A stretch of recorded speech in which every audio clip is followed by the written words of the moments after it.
The suit is literal perfection. It will be. When it fits a woman. Oh man, I just can't figure women out. Sometimes they're just too smart. Sometimes they're flat out stupid.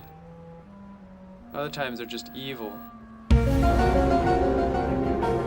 You are so fast. I got this one. I'll get a jump start on that laundry. You are lying. I never hit you. You are tearing me apart, Lisa! I think she was a man back then. I'm fairly sure that I was too. It was a long time ago.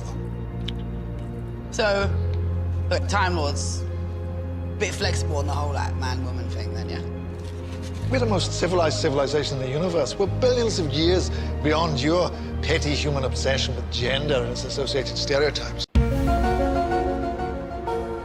I did not hit her. It's not true. It's bullshit. I did not hit her. I did not.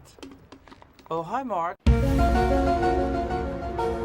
What's going on, everyone? Jeremy here from The Quartering, and I like to think that I chronicle some of the biggest hilarities, the biggest epic fails there are on the internet, and there really aren't any bigger than the shows in the CW's Arrowverse. When you start to look at some of the original numbers, let me give you some pretty shocking numbers. And now, I get it, these will be hyperbolic in a way, but they are the real numbers. So when we look at Supergirl, its season premiere had 12.96 million viewers. 12.96 million viewers according to Wikipedia. Okay, now that's going to be the live viewers plus the DVR viewers. So the number we have of the most recent viewership won't include DVR. So maybe, but just for, this is certainly directional. The latest episode on March 8th of Supergirl actually increased. Supergirl's actually hanging on there. I'm actually pretty proud of it. For all the cringe, I'm starting to think that people are watching it just out of, sheer cringe support to keep the material going for the show, and I appreciate that. If we call her Supergirl something less than what she is, doesn't that make us guilty of being anti-feminist? Last week, there was 676,000 live viewers. All right, some simple math there. So the original show was 12.96 million premiered. Now that was many years ago, 5 years ago or so, I believe, right? That was in 2005. So that was, or 2015, sorry, so 5 years ago. It had 676,000 viewers. That means Supergirl has lost 95% of its viewers. 95%. It's lost over 12 million viewers. I mean, that is shocking. And then when we look at Batwoman as an example, this is probably even more shocking because when we look at the Supergirl season 1 premiere, yeah, 12.96 million people tuned in, and then it basically dropped 4 million. That's a big drop. That's what, 30%? Down to 8 million. Well, let's call it almost 9 million. So 10, 20%, 25% week over week. And then it kind of holds steady. It's 8, then down to 8, then 7, holds at 7 back. So it hangs on kind of between 7 and 8 for the whole season. 7 and 8 million viewers, which is crazy. Think about that number, okay? Just think about this for a second. Between 7 and 8 million viewers. That was just 5 years ago. This show is getting like less views than some of my YouTube videos right now. It's getting 700,000 viewers. That is the state of modern television, all right? If we look at Batwoman, for example, this is even more alarming if you're Batwoman. Its premiere was just to 1.86 million. Now, if you listen to people on the inside, I just watched an interview with Rob Lowe where he talked about basically the state of TV and DVR and how TV executives are ecstatic if your show gets like 2 to 3 million viewers these days. So it opened up at 1.86 million viewers. And as of Sunday, March 8th, the most latest episode, it has continued to fall down another 5% from the previous week to 774,000. That means the show has lost 1,086,000 viewers, almost 60%. Almost 60% of everyone that tuned in just 14 weeks. 60% of people have tuned out. What does this help? What does this help prove? Get woke, go broke. People talking about your show on Twitter doesn't mean they watch your show on TV. And yes, we know that the DVR percentages are certainly higher, and I have to allow for that, right? But the trend, it's not like the trend. To dismiss this gigantic drop-off, the trend would have to be like, well, 60% of people are now DVRing shows more often than they were just 3 months ago. You could argue that in maybe 5 years ago, a significant portion of people are now live streaming or watching DVR, but not in just a few weeks. The percentage or rate of people that DVR shows hasn't deviated that much in just 3 months, 4 months, okay? And Batwoman is literally pulling out all the stops. They've now introduced a Joker-affiliated villain. They had their first girl-on-girl action this week.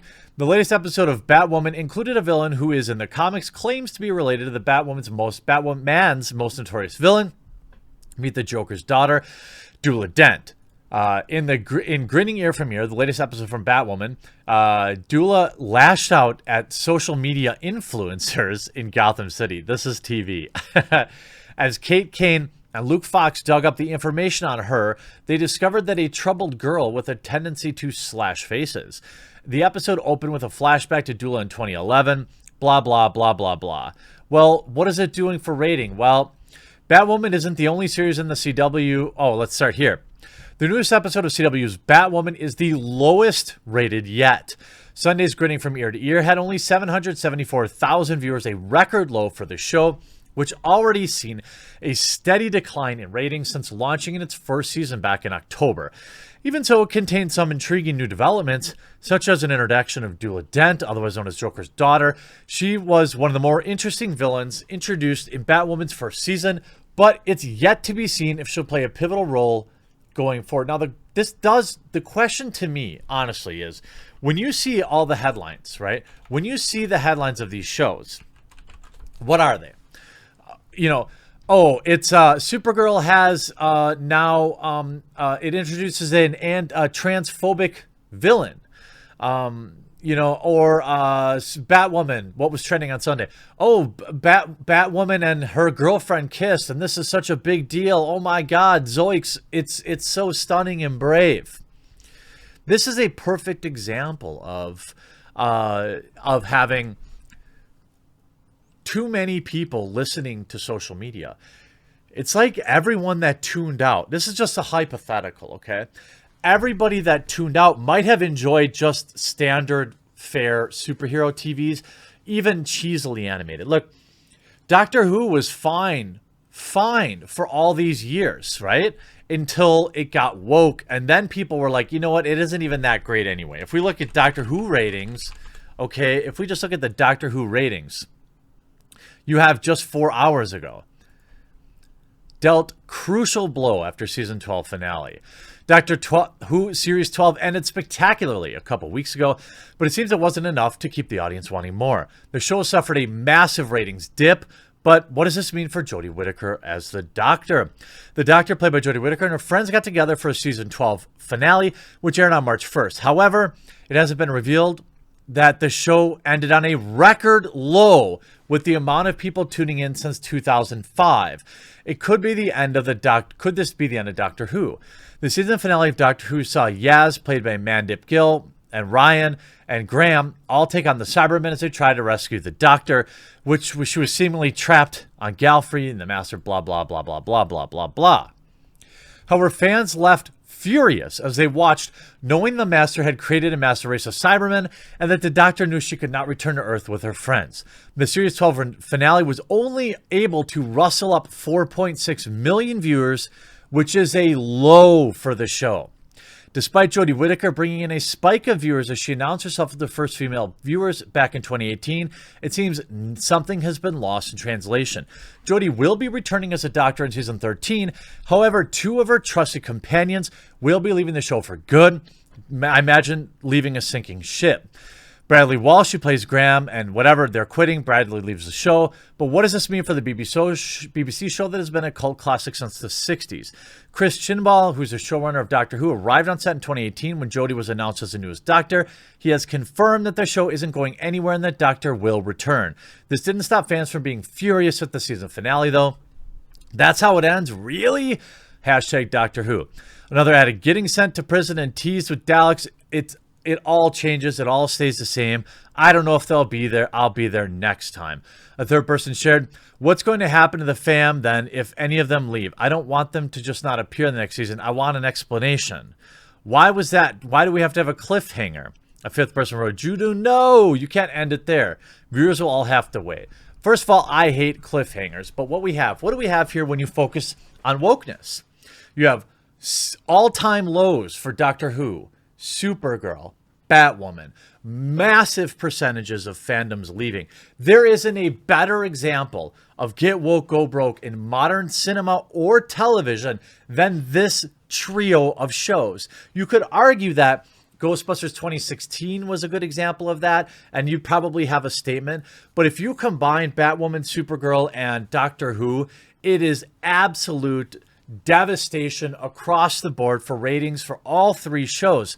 And it's like the only people that are left, the only people tuning in every week are people that live on Twitter and are just looking to be constantly validated. And while that may work for Twitter retweets, as we've seen with all three examples, that does not translate to people tuning in. That does not translate to people DVRing your show. That does not translate to people buying your merch. It does translate to buzz, but buzz clearly isn't enough to get people to tune in anymore, whether it's live or in DVRs. And all three shows continue to spiral, and I will continue to catalog this in hopes that Hollywood and the like will finally take notice that we need good quality shows. You can have good quality television without shoehorning stuff in. Shows can be naturally diverse. Shows can naturally touch on main topics, but we can tell when you're forcing it in. We can tell when you go on these interview junkets and that's all you talk about. So quit it. Stop ruining all the best things in the world and get back to work making high quality entertainment. I hope you enjoyed this video. We'll talk to you again real soon. Well, aren't all ladies made of glass in a way? Very good, sir. Very good. Are we now?